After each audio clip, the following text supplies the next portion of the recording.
ತಮಗ್ ಗೊತ್ತಿರಲಿ, ಮೊನ್ನೆ ಜೇವರ್ಗಿಯಲ್ಲಿ ಒಂದು ಕಾರ್ಯಕ್ರಮ ನಡೀತು ಅಧ್ಯಕ್ಷರೇ.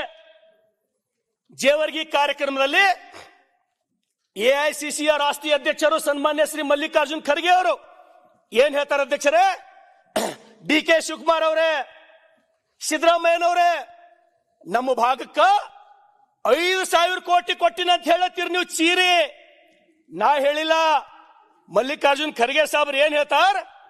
ಡಿ ಕೆ ಶಿವಕುಮಾರ್ ಅವರೇ 5,000 ಅಲ್ಲ, 1,00,000 ಕೋಟಿ ಕೊಟ್ಟರು ಬಿ ನಿಮ್ ಸಮಾನ ಬರ್ಲಿಕ್ಕಾಗಲ್ಲ ಅಂತ ಹೇಳಿ ನಾನ್ ಹೇಳಿಲ್ಲ. ಇದು ಮಲ್ಲಿಕಾರ್ಜುನ್ ಖರ್ಗೆ ಸಾಹೇಬ್ರು ಹೇಳಿದ್ರ ಅಧ್ಯಕ್ಷರೇ. ಮಾನ್ಯ ಅಧ್ಯಕ್ಷರೇ, ನಾವೆಲ್ಲರೂ ಪುಣ್ಯಕೋಟೆ ಕಥೆಯನ್ನ ಓದಿ ಬದುಕನ್ನ ನಡೆಸುವವರು. ನಾವು ಕಥೆಯನ್ನ ನಂಬಿ ಜೀವನವನ್ನು ನಡೆಸಿದವರು. ಚಲ ಹಾಲು ಎಮೋಷನ್ ತಾಯಿ ಮಾತನಾಡ್ತಕ್ಕಂಥದ್ದು ಎಷ್ಟು ಸರಿ ಅಂತ ತಮಗೆ ಬಿಟ್ಟಿರ್ತಕ್ಕಂಥದ್ದು.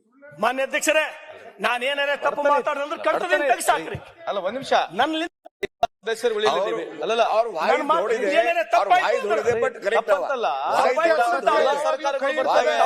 ಎಲ್ಲ ಸರ್ಕಾರಗಳು ಹೋಗ್ತವೆ.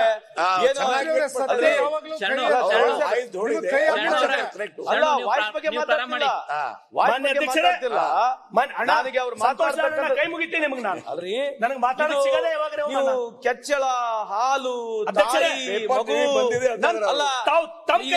ಎಲ್ಲ ಸರ್ಕಾರ ತಮ್ಮ ಸರ್ಕಾರ